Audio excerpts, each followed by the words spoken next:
Before we understand law of diminishing marginal utility, it is important that we understand what are the assumptions given by Marshall before defining the particular law. The first assumption is that it is possible to measure utility.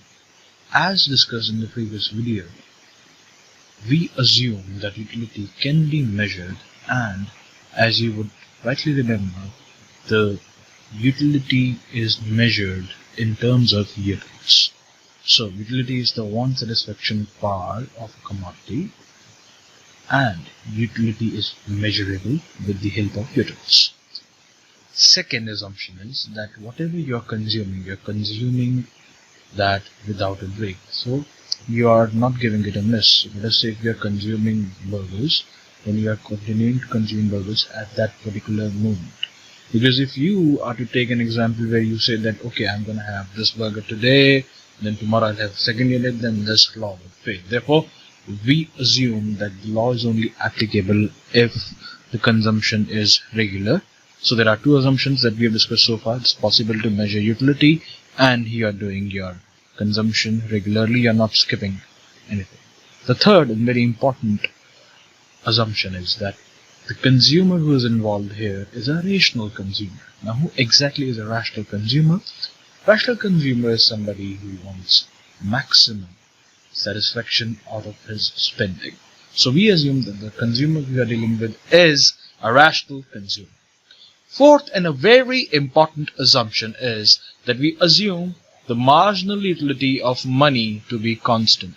Now let's try and understand what exactly does marginal utility of money really mean, or marginal utility of a rupee would mean. So marginal utility of money is nothing but it is the additional satisfaction which a consumer gets by spending an extra unit of money.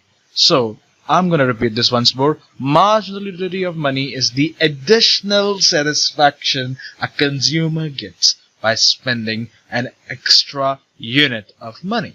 Now let's try and understand this better with the help of this example. So let us say you are required to purchase commodity X, which is priced at 1 rupees, and to purchase this you are having 3 rupees in total. So what you have in your pocket as a budget is 3 rupees.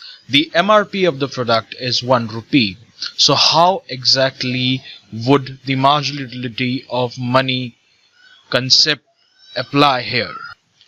So when you are spending for the first unit, the price that you pay for is 1 rupee. The utils that you get is 8. Now when you pay for the second unit, the price paid is again same 1 rupee, but the utils that you get are 6. So what is the utility buying capacity of the second rupee which you've spent? It is 6 utils.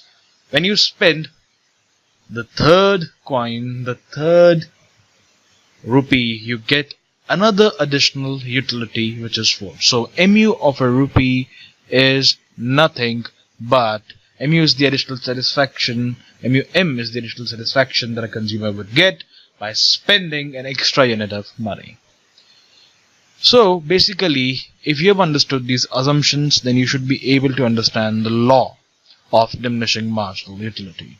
So the law of diminishing marginal utility states that as more and more units of a commodity are consumed, marginal utility derived from additional units goes on diminishing or falling.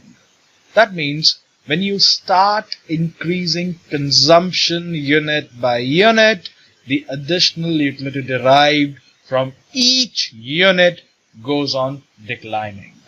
And this particular law is based on the relationship between total utility and marginal utility, which we have discussed in the previous video. But let us take ourselves back to what we had discussed and what exactly is the relationship between total utility and marginal utility. When marginal utility is positive and it is falling, then TU increases. When marginal utility falls and becomes equal to 0, your total utility becomes maximum. So this is the point where by even consuming an additional unit, you do not get any additional utility. When you increase consumption further from that point, your marginal utility, your additional satisfaction becomes negative, and that is the time when your total utility falls. So this is pretty much about the relationship between TU and MU, basis which the law of diminishing marginal utility is based. Hope you've understood the concept. If there is any doubt or anything that you would like to know more about the concept, please feel free to comment. Do not forget to subscribe, like, and share. Thanks for watching.